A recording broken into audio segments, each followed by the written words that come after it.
How did I get here? Jeffrey Jensen joins us from Lakeview Health to talk about his sobriety story and helping people understand their hero's journey. He helps individuals get to a safe place and this importance of understanding we are powerless over our addiction, everyone else is too. He talks about having reservations in sobriety versus being all in. Enjoy. Welcome to the Illuminate Recovery podcast. We shed light on mental health issues, mental illness, and addiction recovery.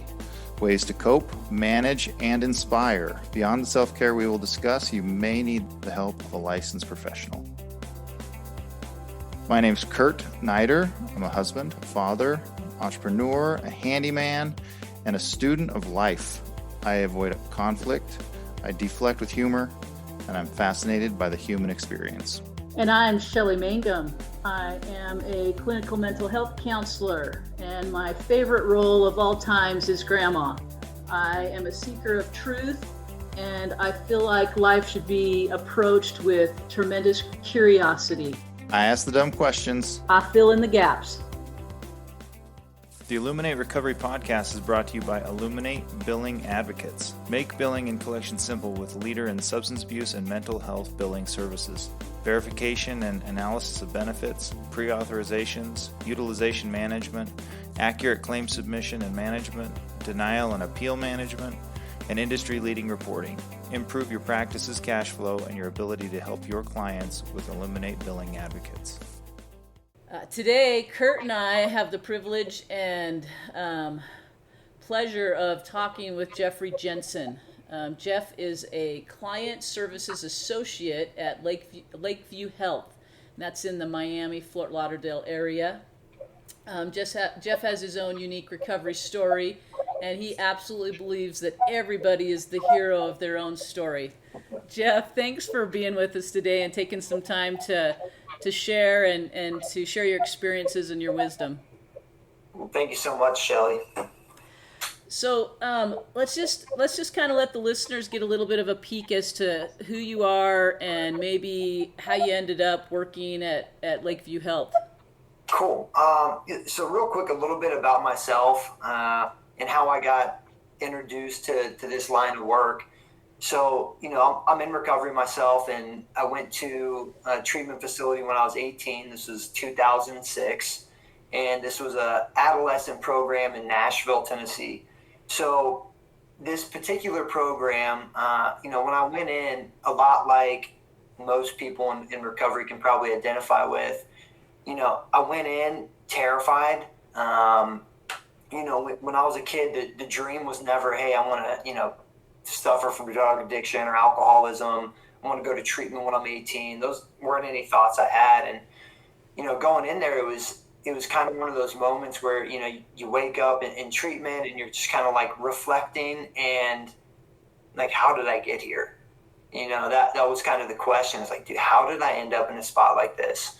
And, there were some key staff members at the facility I went to that had a profound impact on me and my attitude and kind of, reshaping the direction that I was going to go in my life. And I remember, about halfway through my stay, I thought to myself, this is what I want to do. I want to help people. I want to have that same type of impact. I want to help redirect. I want to shoulder up with people that are struggling like I am and see if I can't make a difference. So this particular program I went to had a rule, and it was, you can't work here therapeutically until you have 2 years clean. So I'm telling all the staff members, I'm walking around, I'm like, hey, I'm gonna work here one day. You wait. And sure enough, I think I had about 2.5 years clean. I was 20 years old, and I decided, I put in the application. It was the first, for me, like really big job I had in recovery. I right out of treatment, I worked at a place called Cheeseburger Charlie's, and I was flipping cheeseburgers, and I'd worked at Target and Walgreens, and there were a lot of these jobs that were more of a means to an end for me that lacked purpose, and they were more just kind of like, my purpose at that point was really internal and like building a foundation for myself. And so, 2.5 years clean, I'm like, okay, now's the time. I'm going to go back and work for this facility. And, I remember filling the application out online, and I was like super nervous. And it was like the biggest job I ever applied for in my life. And mind you, it was for PRN, for a behavioral health technician. So I was going to be a clinical associate at the time, and basically be on the front lines with the adolescents, helping them, getting them from group to school, making sure the schedule was good, all that kind of stuff. So have the interview, get the job, and I start working there. Loved it, and I ended up working at this facility off and on, helping me get through college, and then after I graduated college, became a full-time employee, and I was in charge of what they called the extended care program for the adolescents. So the extended care program was more 12-step focused, so I got to do the stuff I was really passionate about, helping the kids get through a 4-step, teaching them about service work, taking them to meetings, all these really exciting things that are really impactful in recovery. And, I was there for the better part of 7 years, and then, kind of got introduced to, I got a job offer in South Florida. So I moved to South Florida from Tennessee, and through that kind of got introduced to working for Lakeview Health down the road. And the specific job I do now is a little different than working in direct care. So I'm not at our facility, and so Lakeview Health is located in Jacksonville, Florida, and I work in the South Florida area. My main job description would be basically being bridging the gap between families and individuals that are struggling with addiction and getting them to a safe place, whether that's at Lakeview Health or another facility that we trust and is able to provide services that might be more needed for that client. My main job is on the front end, treatment, working with families when they're in crisis mode, helping them get to a safe place. So, a lot of the skill sets I acquired with working with adolescents are very useful in crisis intervention and, dealing with families and helping families and clients be on the same page. But ultimately, the work's a little different. You don't see the light come on for these clients like you did when you work, with them while they're in treatment. But you always have the families that'll reach out 6 months later, a year later, and still stay in contact with you. And that's kind of, for me, the why we do it. When you talk about like, why do you do this? It's because, when my mom and dad were looking for treatment for me when I was 18, they had someone on the other end of the phone when they needed them the most on the front end of treatment. And I get to be that for other people now. And it's a great honor to be able to work with these families which might be one of the most difficult days, weeks, months of their year, of their life. They call you and they trust you. And I think that that's a great honor. And a lot of times, if you've been doing it for a little while, it's easy to take that for granted. So trying to keep a perspective of how important that moment is for the family. And, so that's the short of kind of how I got to Lakeview. But yeah, love the work, love working in this industry. I think it's a high calling. Kurt was kind of saying earlier, I think before we started, that, we don't just kind of like, as a kid, when, you have your career day, you're not going up to your teacher in high school and being like, yeah, I want to work with people who struggle with addiction and alcoholism. It's not a career choice as much as it is a calling. And that's kind of what I feel to be true for me, for sure. You also have like this really pivotal time to be getting involved with those clients, right? Because we always talk about the stigma, right, in the industry. Sure. Of people who are unfamiliar with it. There's a ton of lack of knowledge, just in general society. But the time when you start to talk to these kids, but B, families, right? They're at like their wits' end. They don't know what to do, right? They're bringing some broken soul to you, hoping that you're just going to mend the world. Sure. When the reality is it's so helpful to just say, no, this is a big world.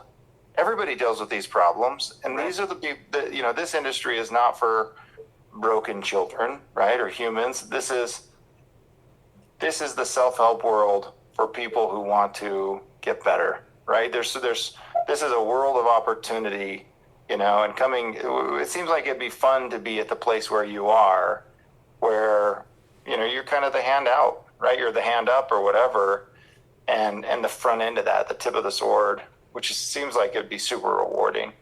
Right. And I think there's, when I was working with adolescents, and the population I work with now is typically adults, but when I was working with adolescents and was kind of on the front line and in the milieu, so to speak, right?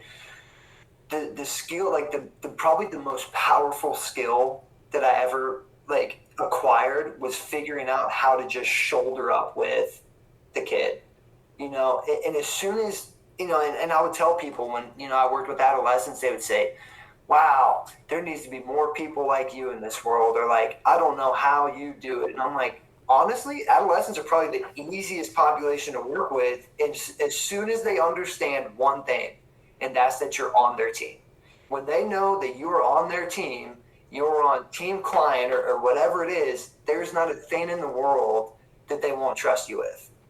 And, I've had the opportunity also to work with some adults.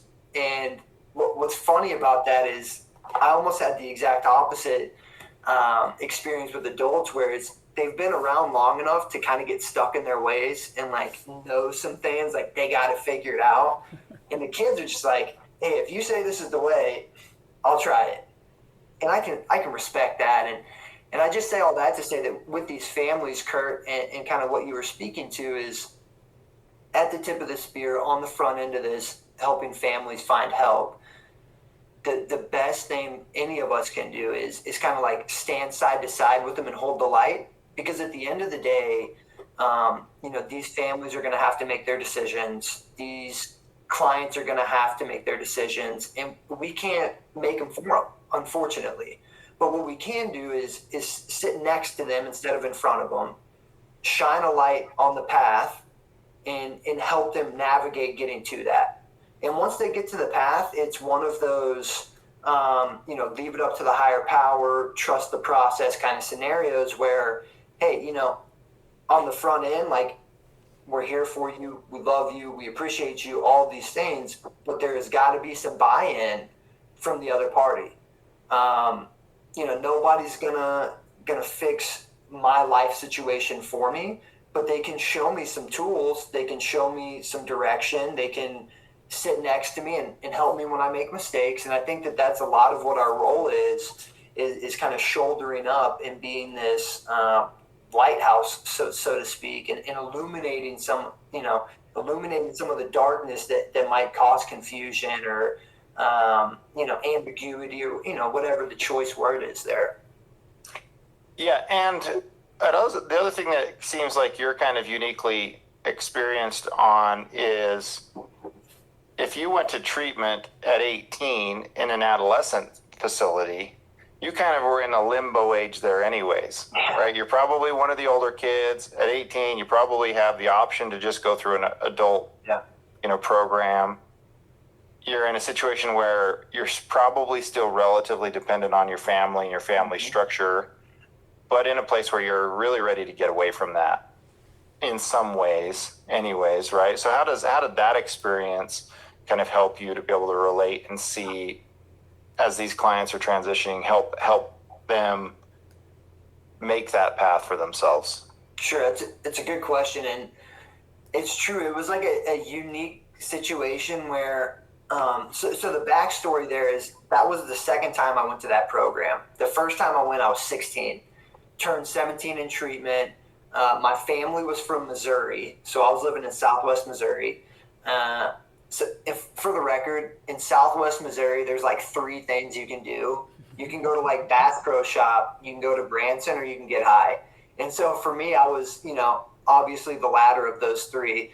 But so it was time for me to get treatment. I had, 2 stints of alcohol poisoning. I was 16. My mom was just kind of like, hey, what are we going to do with this kid? And so they sent me to treatment for the first time from Springfield to Nashville. When I got to treatment the first time, I made a decision, because I was 17 then, to stay in Nashville by myself. So at 17 years old, basically moved out of my parents' house, moved into a halfway house. And this was '05. So this was a few years before I ended up getting clean for the last time.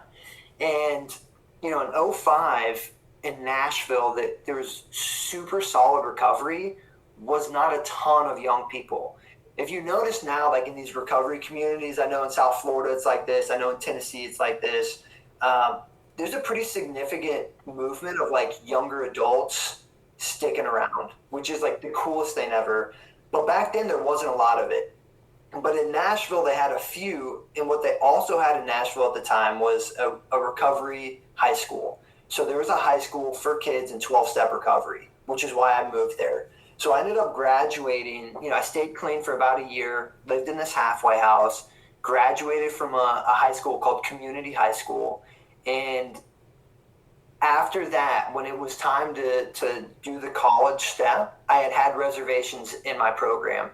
And, they talk about these reservations, for those like early in recovery or who have been clean for a little while, being spots in your recovery you reserve for, like, I don't know if I want to stay clean through this, whether it's the death of a loved one. For me, it was going back to college. So, getting clean in high school, I had this idea of what I wanted college to look like. And for my age group, like a lot of, if you guys are in your mid-30s or whatever, you'll remember like the American Pie movies where like they had these type of like party mentality college situations, and I wanted that. I wanted to go to like parties in college and like keg parties. So I never talked about it, and I stayed clean for, a year and a few months, and went back to college and ended up relapsing. And what I found out in like this 6-month relapse that I had was college parties are nothing like that. It was a whole lot of loneliness. It was a whole lot of late nights by myself. There was nothing fun about it. It wasn't movie material. It was just like a lot of dark depression. And I think the interesting thing for me was I had experienced the light of recovery, and then I went back to the darkness of addiction, and it was so much more dark than before, right? Like once we'd been kind of exposed to this light and you go back to this dark, it's, your eyes aren't adjusted, so to speak, your metaphorical eyes, your spiritual eyes or whatever. And it was rough. I remember in that time that I was in my relapse, it was about a 6-month period. 4 or 5 months into it, my family staged an intervention for me. So my mom, she has since passed away.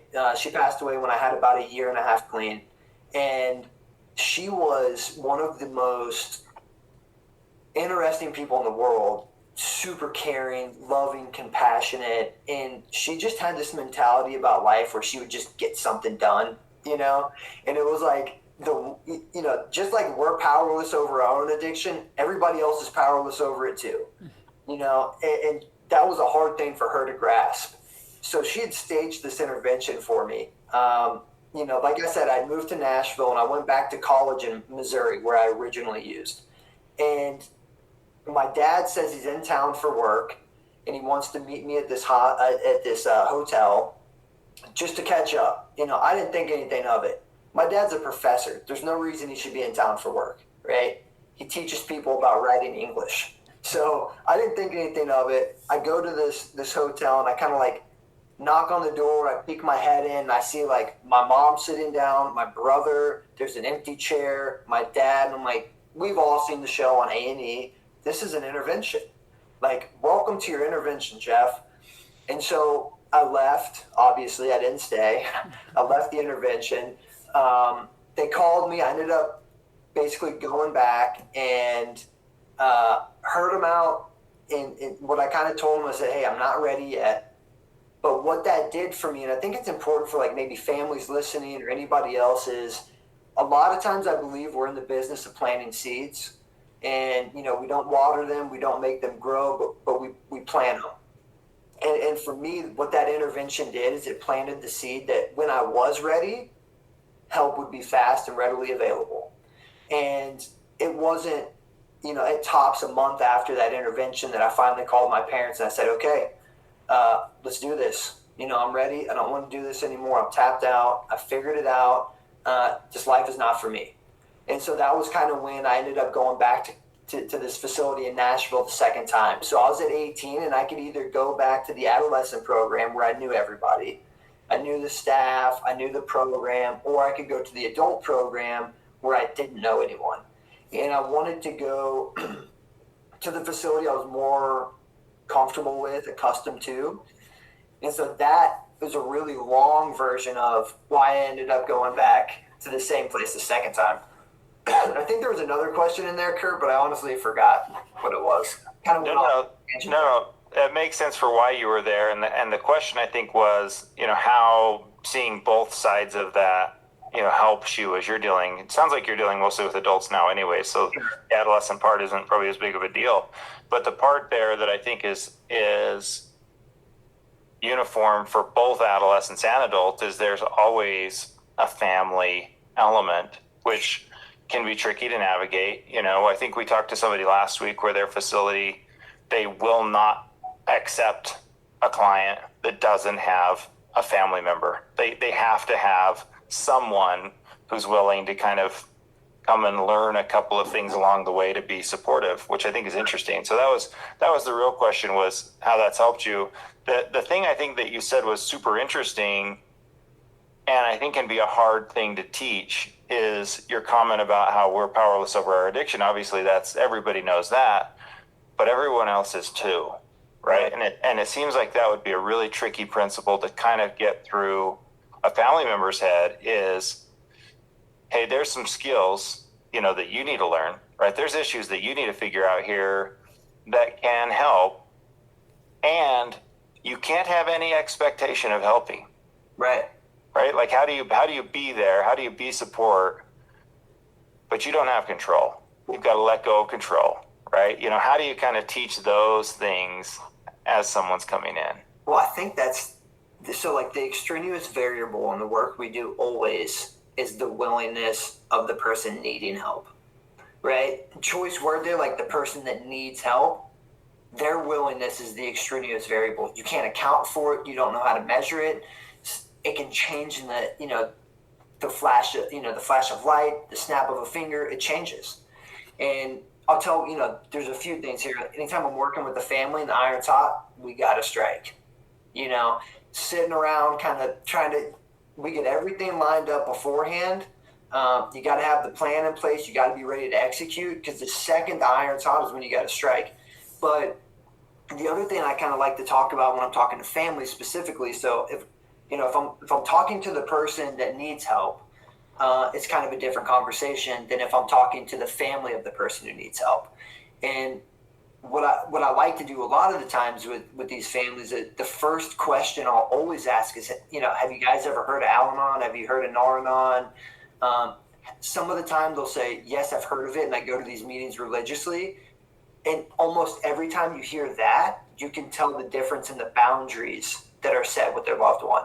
And they're very, more often than not all the time, but more often than not, they're these very healthy boundaries. And it is not a form of control. It is very much almost a level of acceptance with their powerlessness over the disease of addiction.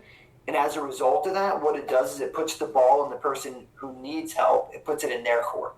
So, hey, we love you. We're going to support you. This is how we can support you right now if you continue to use. And this is how we can support you if you want to get help. Either way, we're going to be there. The support's going to look a little bit different based off of your willingness.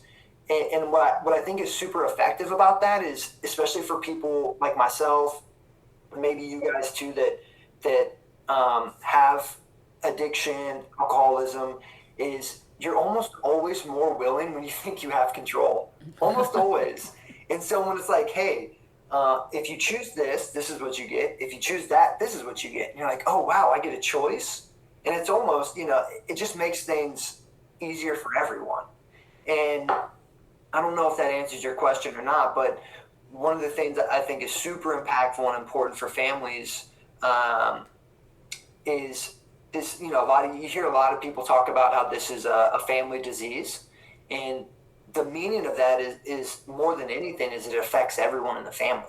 the dynamic of the relationships, everything shifts. It is in that sense a very destructive force a lot of times.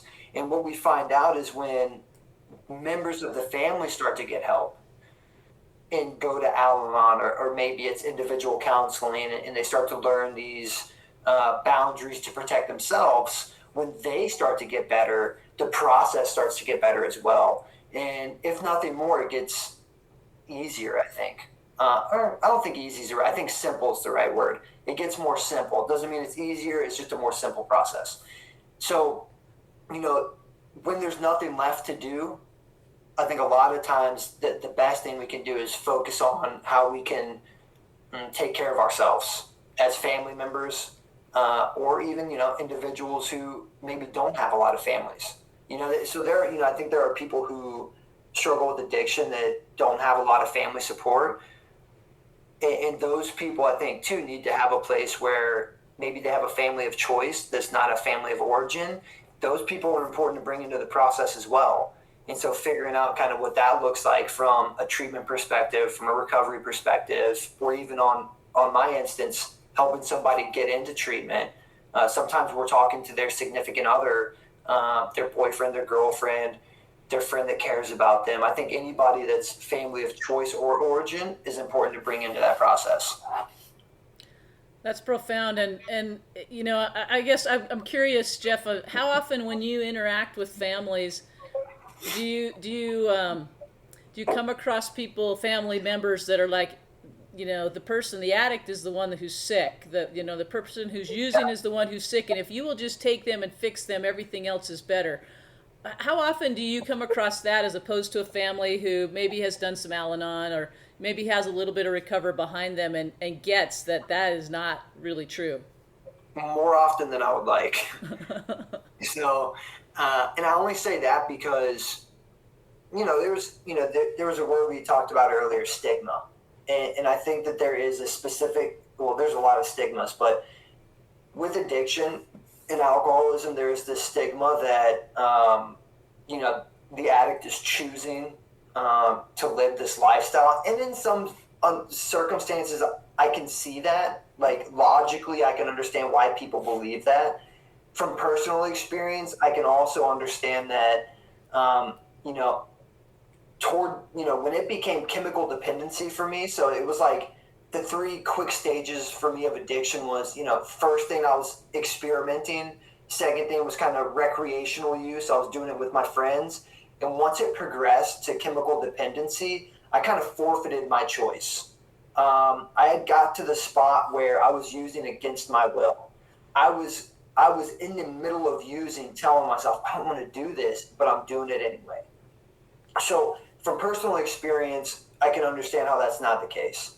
And from a third party trying to be understanding of people, I can understand why their thought process would be addiction is a choice and this kind of idea or mentality. And I think the frustrating thing is knowing the other side of it from personal experience, how shame has never helped anybody get anywhere good in their life.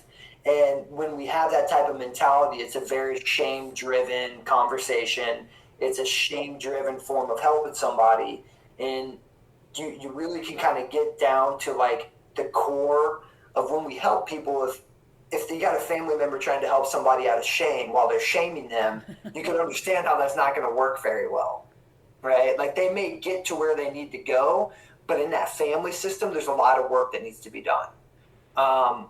And I think too, if I'm looking at a case, and I'm working with the family and I'm working with the individual, the number one thing I remember right off the bat is that, the first thing we do is no harm, right? The first thing we do always is no harm. The second thing we do is we got to get an individual, whoever needs the treatment, we got to get them to a safe place before we can start to really dig into some of those, unhealthy belief systems, unhealthy family systems. Can't do that while the person's still using and at risk. So everything I do in that first kind of initial talk with the family, talk with the client is always geared toward getting them somewhere safe and doing no harm. If I can accomplish those two things, it's a success for me. And then once we have kind of bought ourselves some time, we can start digging into clinically when they get to the facility, when they get to where they need to go. I trust, the clinicians either, that we have at Lakeview or another facility we work with, that they are going to get what they need from the clinical side of things.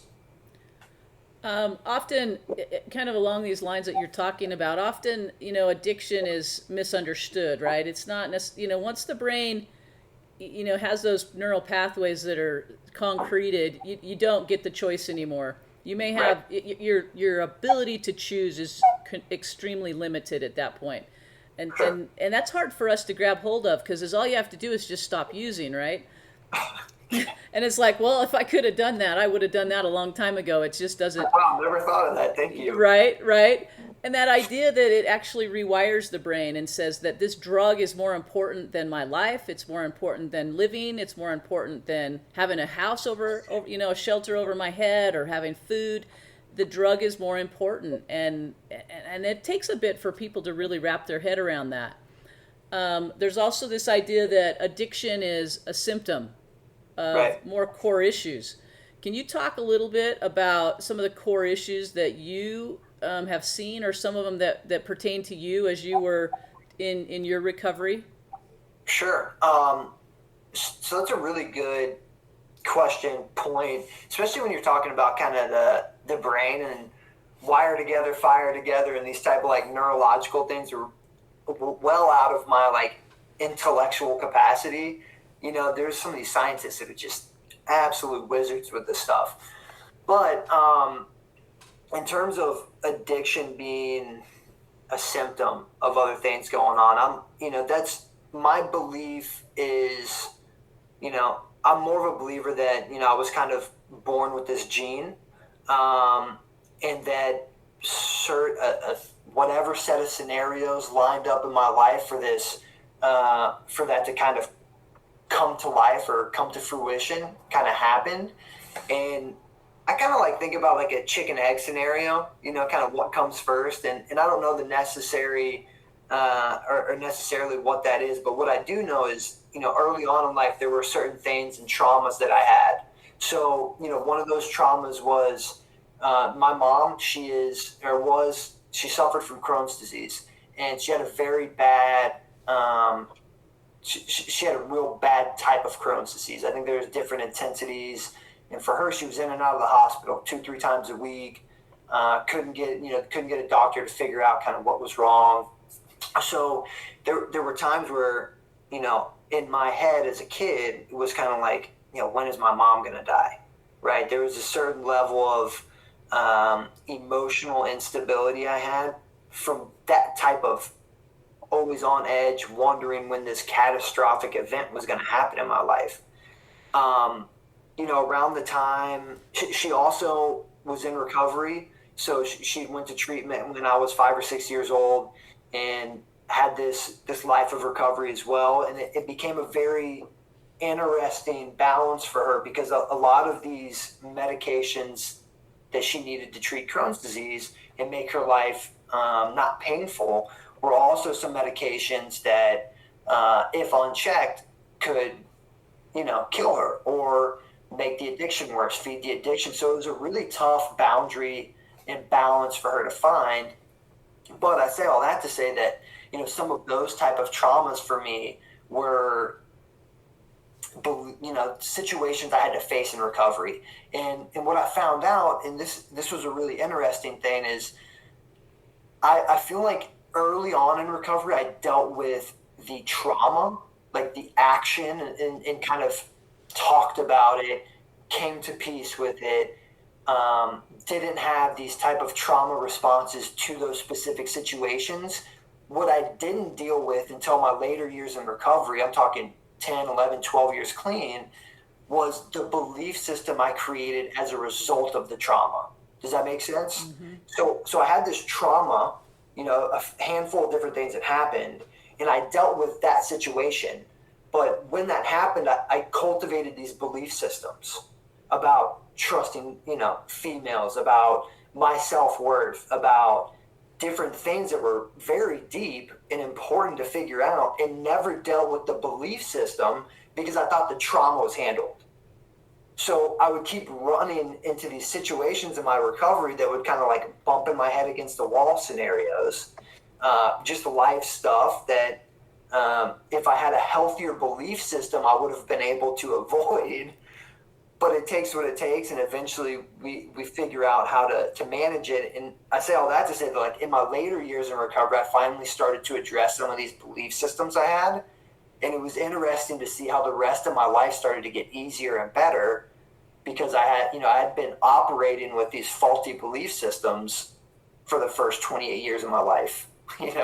So I don't know if that necessarily speaks to kind of what we were talking about, but for me, there was, those things that had to get dealt with. But first things first, like I had to get clean. I had to get a sense of security in my life before those things could really start to get dealt with. And I think that when we talk about helping people who have trauma, which in my opinion is almost everyone, the first thing that people need is to be safe, right? If they don't feel safe and they're not in a safe environment, we can't start to work on that stuff.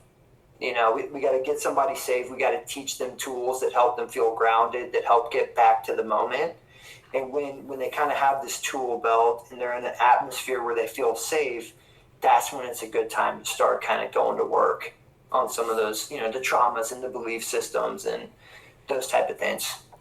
It's interesting that you bring that up, and the way I look at it, I've talked to people and they'll say, look, I've dealt with the trauma's good, I just need to figure out the addiction. And I'm like, all right, okay, but trauma doesn't go away. Like, there's layers. It's like that onion that Shrek talks about, right? There's layers, and you're gonna keep those layers are gonna keep coming depending on your relationship changes and life changes. It triggers that stuff up, and it's like you said, you dealt with the trauma, but not the belief system around the trauma. There's so many layers to trauma that, like, if we're not working on it our whole life, it's gonna pop up, right? It's gonna come out sideways.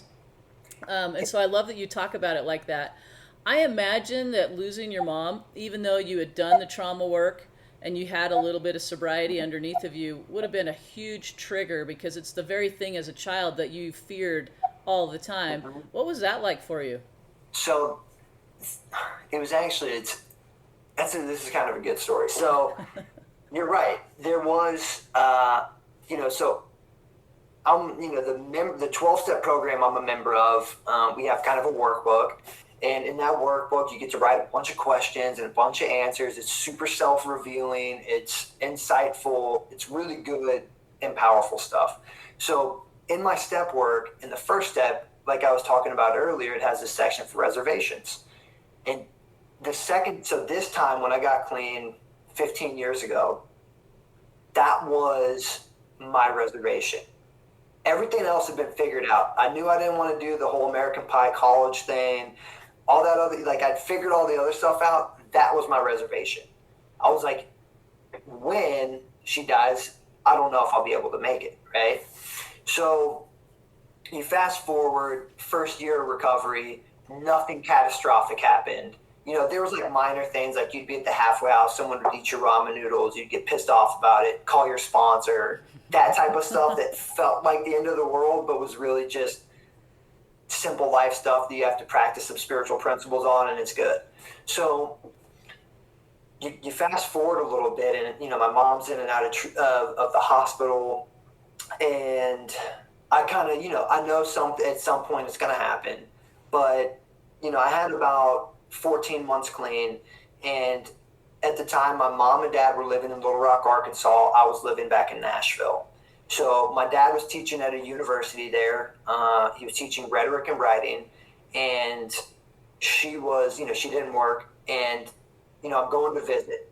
My mom's big thing for me, for whatever reason, she's like it was super important to her that I was in recovery, obviously, but for some reason it was really important to her that I got an education. I don't know if it's because she's, so her upbringing is, she's Jewish. She was a big fan of education for whatever reason. I never was. And in high school, I got diagnosed with being dyslexic.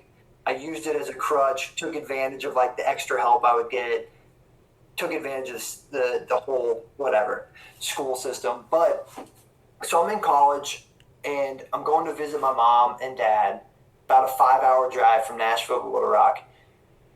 When I get there, she's in the hospital. I get the information that she's got some sort of heart condition on top of Crohn's disease. Something in my gut didn't feel right about it. And you'd think that, if your mom's in the hospital 2 or 3 times a week, it begins to feel normal that she's in the hospital. It becomes a normal part of your life. And for whatever reason, this part felt different. She was in there. I called my sponsor. I'm like, hey, man, something doesn't feel right about this. We went through it. At the time, I think I'm on a 7th and 8th step. And he was like, look, now is the time for you to go do your amends with your mom.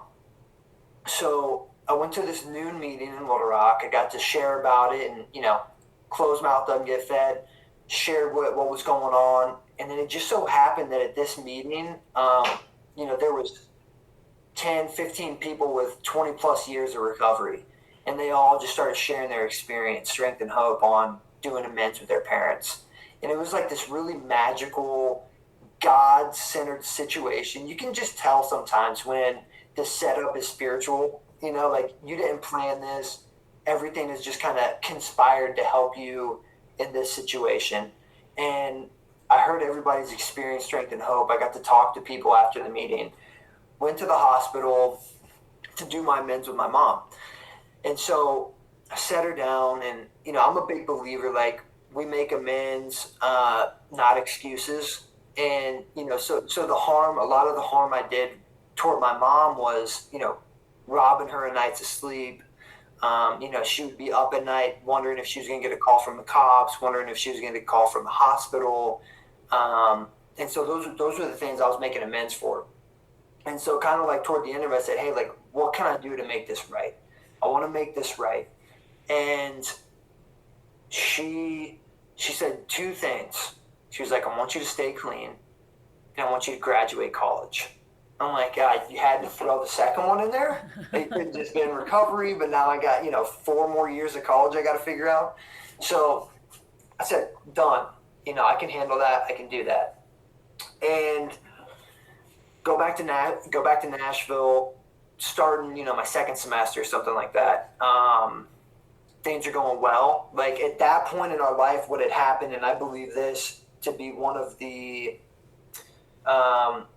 divine kind of interventions, was like I had gotten to a spot in my recovery where my mom didn't just trust me, she trusted that I was going to be okay. And there was a big difference there. So you can trust somebody and not quite sure if they're going to be all right or not. I got a few friends like that I trust a lot, and I'm like, yeah, I don't know if they're going to be okay. But she had trusted I was going to be okay. And I think for her that was the spot where she could kind of like relax a little bit. She knew her baby boy was going to be okay. I got a big brother, dude's a brainiac, by the book, about as, tight as they come. I was kind of a loose cannon growing up. So, she wasn't so sure.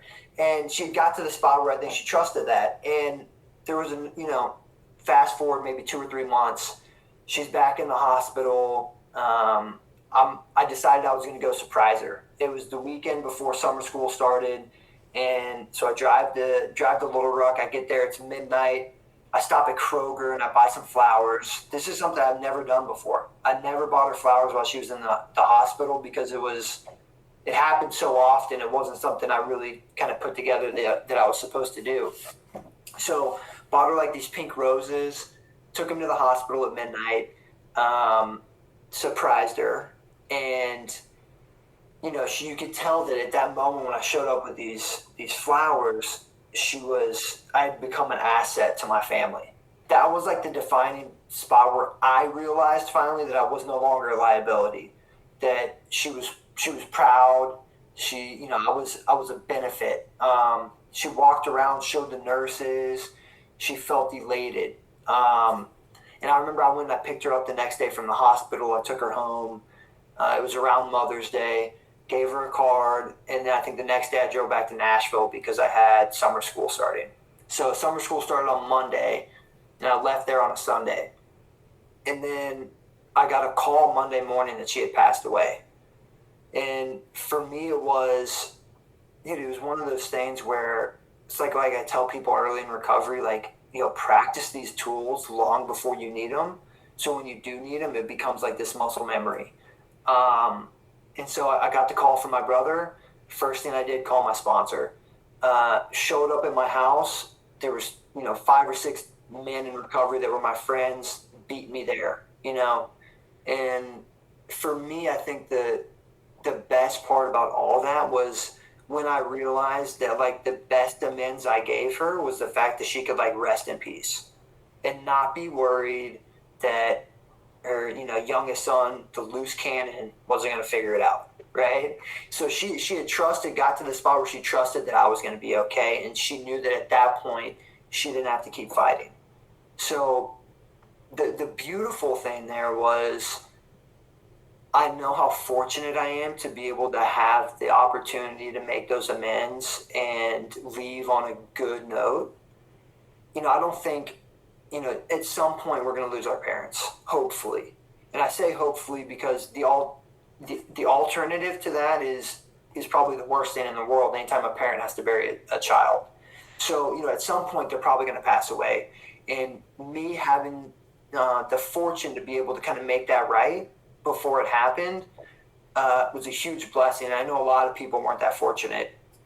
So, that was emotional, but it was good. Like those two things coexist a lot more often than people care to talk about. But toughest thing I ever went through, but it was, and I hope this doesn't sound weird, but it was like amazing and it was divine and I was able to walk through it because I had put the work in and there were, relationships I had in recovery and the fellowship that carried me through it. And it's one of those things like she is, was it maybe 12, 13 years ago? It feels like a lifetime. And it's not easy all the time, but it's also one of those things I have the ability to look back at and be really grateful for how it went down. Grateful that, we had the time we did together. We share a lot of the same passions, fishing being one of those. So she was actually a fishing guide at Table Rock Lake in Missouri, and that was like her favorite thing in the world to do is fish. So I live in South Florida. You could drive 3 blocks in any direction and catch a fish down here. So for me, like that's when I want to connect with her or anybody that I've lost. I try to do the things that were really important to them. And for my mom, it's easy. I can go fish, any of those kinds of things. So I don't know. It was one of those things where it happens, and like thank goodness I had the right people in my life to guide me through it. You know. Wow, that's a very powerful story. I love that you've shared that, and the way that you've set it up, right, Jeff? Because you had to do a lot of work to be able to move through that, and the things that you're sharing are evidence of the work that you've done because you can see the behavioral changes, right? It shows up in the way that you show up with relationships. So, super powerful story. I love that you were willing to come on today and share that with us, and really be vulnerable with the audience and with Kurt and I. I think the stories are really powerful, and I think, something we talked about a little earlier that maybe we can end on today is that everybody is the hero of their own story, right? We talked about. I was talking with somebody earlier today. They'd listened to our very first podcast where we talked about imposter syndrome, and they like, yeah, I'm feeling a little imposter-ish, right? But that we all feel little and small, but we are all heroes. And maybe just touch base on that for just a little bit, your perspective around that. Sure. So, and thanks for saying that, Shelly. So when we were talking earlier, we were talking a little bit about the hero's journey, and I was introduced to the hero's journey through Dr. Brad Reedy, who is an absolute stud. But he basically had given me this DVD, and it was called Finding Joe, and it was about Joseph Campbell, who had done a lot of research about different archetypes, one of which being the hero. And an archetype is kind of like a stereotypical character in any kind of storyline. So I think the easiest way for me to always kind of explain it if I'm talking to somebody is looking at movies a lot of people are familiar with. So if you look at Star Wars, you have, Luke Skywalker. If you're talking about Lord of the Rings. There's, Frodo and whatever. So these are, the stereotypical hero in different movies. And, Joseph Campbell would talk about that each one of these heroes has the same type of journey, that they start in this really familiar place, and something happens, whether even Harry Potter, he was living under this magical wizard living under a staircase, right? It's like this is his reality. And then he gets this call to adventure where somebody basically comes in and gives you this invitation to do something more special than you'd been doing. And they talk about accepting the call to adventure. And if you look at my own personal story, a lot of that was, for me, was when I was using. That was me living under the stairwell. At some point, I got the call to adventure to basically get introduced to recovery, go to treatment, and then it started my kind of hero's journey, where there were, I guess to stick with the metaphor, there are dragons to slay, thresholds to overstep. I have certain people that are my helping hands, right, that help me figure these different things out in my life. And he would say that the point of the journey is always to come back and share the story, right? The point of the journey is you go back and you share your trials and your tribulations with other people, and they are able to use these. They are able to get these inspirations. They are able to get help from your journey. And so when you were talking earlier, Shelly, about having people come on and kind of share their story, share their journey, I was like, man, it's like the hero's journey, because we all are the main character in our life, but hopefully. And not in an arrogant way or an egotistical way, but if we can go through this life and like start to like chase some goals and enjoy this like life and chase some dreams, and then we're able to come back and share with other people and help them do that, it becomes purposeful. This journey, it adds purpose to what we're doing. But yeah, if anybody wants to check out that movie, super good. It's called Finding Joe, and it kind of like helps you see the metaphor between like your life and like the journey of a hero and like a stereotypical kind of movie. Very cool. I will be watching that movie, I promise, very soon. So I love you sharing that, and love sharing your story.